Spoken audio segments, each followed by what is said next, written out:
Guys আসসালামু আলাইকুম। তারপর বলো কেমন আছো তোমরা? 12 বছর পর দেশে আসলাম, পার্ট 3 নিয়ে এসে পড়ছি। তো শুরু করা যাক। শুরু করার আগে একটা কথা, তোমরা যে এত তাড়াতাড়ি 100K সাবস্ক্রাইবার করে দিবে আমি কখনো ভাবতে পারি নাই। তো তোমাদের জন্য মন থেকে অনেক ভালোবাসা রইলো আমার আগের চ্যানেলের জায়গায় পৌঁছায় দেওয়ার জন্য। তো এখন থেকে আবার রেগুলার ভিডিও পাইবা এন্ড ইউনিক গল্প পাইবা। যাই হোক, আজকের গল্প শুরু করা যাক। পুতুল বলল, আরেকটি কথা বলবি তো থাপ্পড় খাবি, বলে দিলাম কিন্তু। রাফি বলল, আমি তো তোমার ওই নরম ও কোমল হাতের থাপ্পড় খেতে রাজি গো প্রিয়তমা। রাফির মুখে এমন সুন্দর সুন্দর বাণী শুনে পুতুলের বান্ধবীরা বলতে থাকে, বাহ পুতুল, এই ছেলে দেখি তোর প্রেমে হাবুডুবু খাচ্ছে। তখন আবার অন্য একটি বান্ধবী বলে ওঠে, আরে আমি তো দেখতাছি এই ছেলে পুতুলের প্রেমে পড়ে কবি হয়ে গিয়েছে। তখন পুতুল বলল, এই তোরা থামবি কি? তখন পুতুলের বান্ধবীরা বলল, আচ্ছা থামলাম বাবা থামলাম। তখন পুতুল বলল, এই ছেলে তোমার সমস্যা কি? একটু আগে থাপ্পড় দিলাম সব ভুলে গিয়েছো? তখন রাফি বলল, না গো ভুলি নাই, তোমার ওই থাপ্পড় খেয়ে প্রেমে পড়ে গিয়েছি, তাই আরো থাপ্পড় খেতেই আসলাম। পুতুল ভীষণ রেগে যায় আর সাথে সাথে ওইখান থেকে উঠে এসে রাফির শার্টের কলার ধরে। পুতুল বলল, এই তোমার সমস্যা কি বলো তো? তখন রাফি বলল, সমস্যা একটাই, তোমার সাথে প্রেম করতে চাই। তখন পুতুল বলল, তুই আমাকে জানিস আমি কার মেয়ে? তখন রাফি বলল, ওইসব দেখে প্রেম ভালোবাসা হয় না, আমি শুধুমাত্র তোমাকে চিনতে চাই, দিবা একটু ভালোবাসা? পুতুল বলল, এবার কিন্তু বেশি বলে ফেলতাছিস। তখন রাফি বলল, জানো তোমার ওই চোখের চাহনি আমায় মাতাল বানিয়ে দিচ্ছে, তোমার ওই কথা বলার ধরন তোমার প্রেমে ফেলে দিয়েছে। তখন পুতুল বলল, এবার কিন্তু সত্যি সত্যি আমার ভীষণ রাগ উঠতেছে। তখন রাফি বলল, কি আর করবা, থাপ্পড় দিবা? ঠিক আছে দাও, আমি কিছু বলবো না। কথাটি শেষ হতে না হতেই পুতুল রাফিকে কষে কয়েকটি থাপ্পড় বসিয়ে দেয়। পুতুল ঠাস ঠাস করে থাপ্পড় দেয়, তোর এত থাপ্পড় খাওয়ার শখ, দিলাম থাপ্পড়। থাপ্পড় খেয়ে রাফি বলে ওঠে, রাফি বলল, আমি তোমাকে ঠিকই আপন করে নিব, দেখিও, শুধুমাত্র অপেক্ষার পালা, থাপ্পড় 1000টা খেতে রাজি আমি তোমার হাতে। তখন পুতুল বলল, তোর শরম লজ্জা কি নাই? তখন রাফি বলল, অবশ্যই আছে। তখন পুতুল বলল, না তোর শরম লজ্জা কিছুই নেই, যদি থাকতো তুই এখানে আসতি না, তোরে একটু আগেই সবার সামনে থাপ্পড় দিলাম, তবুও কিছু হলো না, আবার বেয়াদবি করতে আইসস, লজ্জা শরম থাকলে এমন করতি না। রাফি বলল, আরে ভালোবাসা পেতে আমি হাজারো কষ্ট সহ্য করতে রাজি আছি। তখন পুতুল বলল, আর যদি কখনো এমন করস না, ভালোবাসা বের করে দিব তোর মাথা থেকে। তখন রাফি বলল, চ্যালেঞ্জ অ্যাকসেপ্ট করলাম। ঠিক সেই সময় একজন স্যার এসে সবাইকে ক্লাসরুমে যেতে বলে। তো স্যারের কথা মতো সবাই নিজ নিজ ক্লাসে চলে যায়। কিন্তু যখনই রাফি তার ক্লাসের রুমে আসে, ঠিক তখনই আবার তার বন্ধুরা বলতে থাকে, দেখি শোনা তোমার গালে কি হয়েছে, কেমন জানি লাল হয়ে আছে। তখন রাফি বলল, ওই হাত ছড়া, আমার গালে কিছু হয়নি। তখন রাফির বন্ধুরা বলল, দেখেই তো বোঝা যাচ্ছে কি হয়েছে নাকি হয় নাই, যাক কিছু পেতে হলে কিছু দিতে হয়। তখন রাফি বলল, মানে? গাইস, এই ভিডিওটি স্পন্সর করছে 1x। তোমরা তো 1x এর নাম শুনছোই। 1x হলো নাম্বার 1 ট্রাস্টেড সাইট। তোমার যদি ক্রিকেটে জ্ঞান থাকে তাহলে তুমি ক্রিকেট থেকে ভালো টাকা আর্ন করতে পারবা। তোমার যদি ফুটবলে ভালো জ্ঞান থাকে তোমরা ফুটবল থেকে ভালো টাকা আর্ন করতে পারবা। এছাড়াও সেখানে অনেক প্রকার গেম আছে যেটা খেলে তোমরা টাকা আর্ন করতে পারবা। এবং আমার প্রোমো কোড ইউজ করে ফার্স্ট ডিপোজিটে 200% বোনাস পেয়ে যাবা।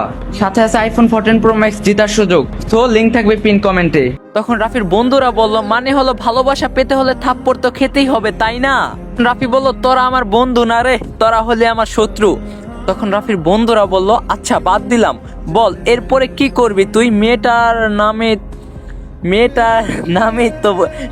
নামই তো বললি না। তখন রাফি বলল, ওর নাম পুতুল।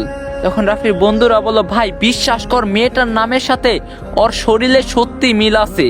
তখন রাফি বলল, প্লিজ এখন চুপ করে থাক, এমনি অনেক মাথা গরম আছে। এরপরে আর কেউ রাফির সাথে ফাইজলামি না করে সুন্দরভাবে ক্লাস করতে থাকে। এরপরে সব ক্লাস করে কলেজ ছুটি হলে রাফি পুতুলকে নিয়ে ভাবতে ভাবতে বাসায় আসছিল। বেশ কিছু দূর যাওয়ার পরে রাফি লক্ষ্য করে তার সামনে পুতুল দাঁড়িয়ে আছে, তাও আবার কিছু ছেলে নিয়ে। এটা দেখে রাফি ভয়ে ভয়ে ওদের সামনে যায়। ঠিক তখনই পুতুল বলে ওঠে, এই যে প্রেমিক ছেলে, দাঁড়াও, তোমার সঙ্গে একটু কথা আছে আমাদের। পুতুলের কথাটি শুনে রাফি সেখানে দাঁড়িয়ে যায়। তখন রাফি বলল, বলো প্রিয়তমা কথাটি শুনেই পুতুল ছেলেগুলাকে বলতে থাকে, মারো এই ছেলেকে, এমন মায়ের মারবা যাতে প্রেম কি জিনিস তা ভুলে যায়। পুতুলের কথাটি শেষ হতে না হতেই ছেলেগুলো রাফিকে গনগন করে পিটানি দিতে থাকে। এক পর্যায়ে রাফিকে মারতে মারতে অজ্ঞান করে ফেলে। তারপরে সবাই সেখান থেকে চলে যায়।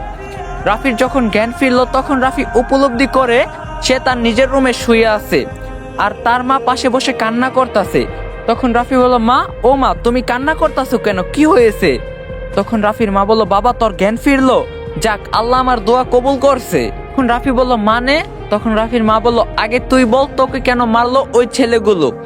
তখন রাফি মায়ের এমন প্রশ্ন শুনে রাফি সত্যিটা না বলে মিথ্যা একটি বানোয়াট আটে। তখন রাফি বলল, জানি না মা, হঠাৎ ওরা আমার সামনে এসে কিছু বুঝে ওঠার আগেই মারামারি শুরু করে। তখন রাফির মা বলল, ও আচ্ছা, তুই সুস্থ হয়ে উঠ, তারপরে পুলিশের কাছে যাব, ঘুমা এখন তুই। তখন রাফি বলল, ঠিক আছে মা। তো এইভাবেই সেই দিন কেটে যায়। পরের দিন যখন রাফি কলেজে আসার জন্য বের হচ্ছিল তখন তখন রাফির মা অনেক নিষেধ করে। তখন রাফির মা বলল, বাবা, আগে সুস্থ হয়ে ওঠ, তারপরে কলেজে যাস, এখন তো অনেক অসুস্থ তুই।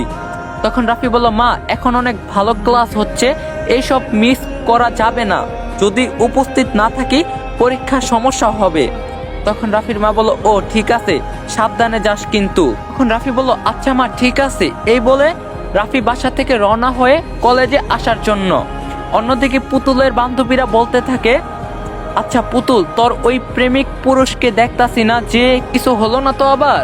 তখন পুতুল বলল, আর বলিস না, কিছু বকাটের ছেলেকে টাকা দিয়ে ওরে এমন মায়ের খাওয়াইছি, প্রেম কি জিনিস সব ভুলে গেছে। তখন পুতুলের বান্ধবীরা বলল, পুতুল, তুই কিন্তু এটা ঠিক করস নাই। তখন পুতুল বলে, হয়েছে, চুপ থাক। পুতুলের কথাটি শেষ হতে না হতেই অন্য বান্ধবী বলে উঠল, পুতুল, ওই দেখ, তোর প্রেমিক পুরুষ পা খুঁড়াতে খুঁড়াতে আসতাছে, মনে হচ্ছে ভীষণ মাইর খাইছে। তখন পুতুল হা হা করে হাসে, ও আমার সামনে আসার আর সাহসই পাবে না।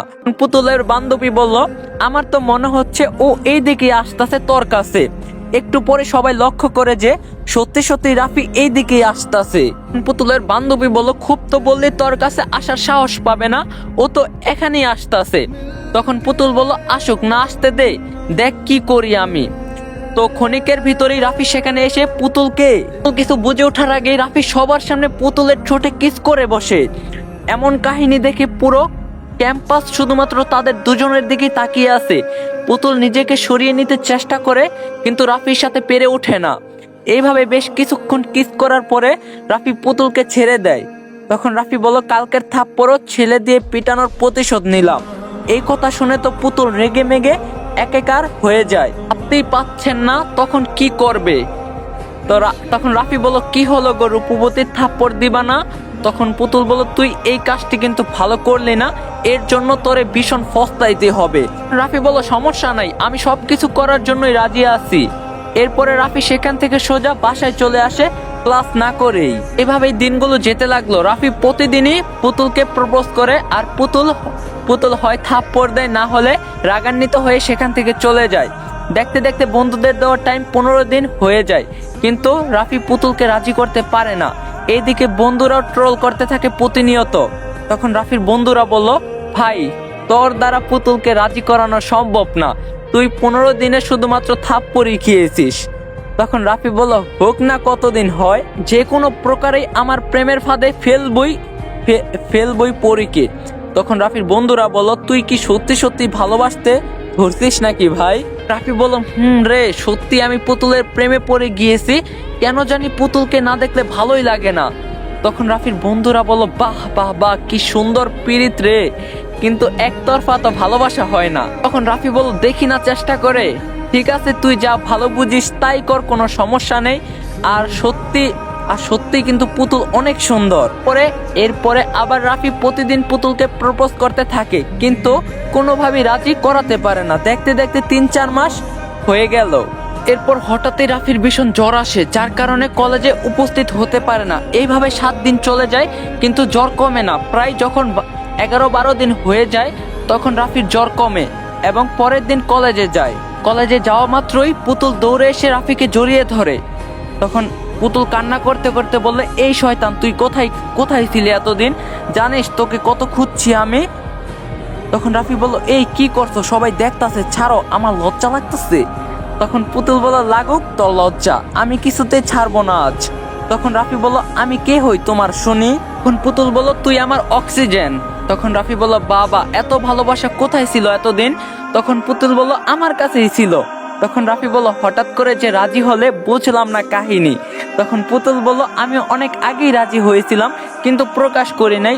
ওই যে কথায় আছে না, মেয়েদের বুক ফুটে তবু মুখ ফুটে না। তখন রাফি বলল তুই আমার রূপবতী। তখন পুতুল বলল বলো এতদিন কই ছিলে তুমি? তখন রাফি বলল আমি অসুস্থ ছিলাম, তাই আসতে পারি নাই।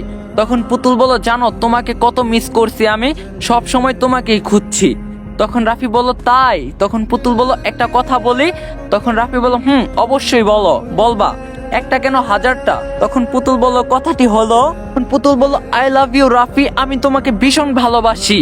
তখন রাফি বলল আই লাভ ইউ টু আমার রূপবতী প্রেমিকা। এমন সময় রাফির বন্ধুরা সেখানে চলে আসে, এসে রাফির সাথে ফাইজলামি করতে থাকে। বন্ধুরা বলে ভাই এখন ট্রিট দে, আমাদের জন্যই তুই পুতুলকে পেয়েছিস। তখন রাফি বলল আচ্ছা দিমুনে। তখন রাফির বন্ধুরা বলল না না বললেই তো হবে না, অবশ্যই অবশ্যই দিতে হবে। তখন রাফি বলল কথা দিলাম অবশ্যই দিব। এরপরে এইভাবেই রাফি ও পুতুলের প্রেম চলতে থাকে। দুজন দুজনকে না দেখলেই থাকতে পারতো না, মনে হতো একটা দেহে দুইটা আত্মা। আবার কখনো কখনো দুষ্টু মিষ্টি ঝগড়া হতো দুজনের মধ্যে, তবু কেউ কাউকে ছেড়ে যাওয়ার কথা ভাবতেই পারতো না। এভাবে তাদের প্রেমের বয়স 1 বছর হলো। ঠিক তখনই একটা সমস্যা দেখা দিল। গাইস আবারও মন থেকে আপনাদের ধন্যবাদ জানাই এত তাড়াতাড়ি 100K সাবস্ক্রাইবার কইরা দেওয়ার জন্য। জানি আজকের পার্টটা অনেক ছোট হয়ে গেছে গা, কিন্তু আই প্রমিস কালকের পার্ট অনেক বড় কইরা দিমু। তো ভিডিওটা সবাই লাইক দিবেন, চ্যানেলে নতুন হয়ে থাকলে অবশ্যই চ্যানেলটা সাবস্ক্রাইব করে ফাটা হালাইবেন, যাতে আমরা খুব তাড়াতাড়ি 200K সাবস্ক্রাইবার কইরা হালাইতে পারি। তো দেখা হইব কালকে পার্ট 4 এ ঠিক সন্ধ্যা 6টা বাজে। সবাই ভালো থাকো, সুস্থ থাকো, আল্লাহ হাফেজ।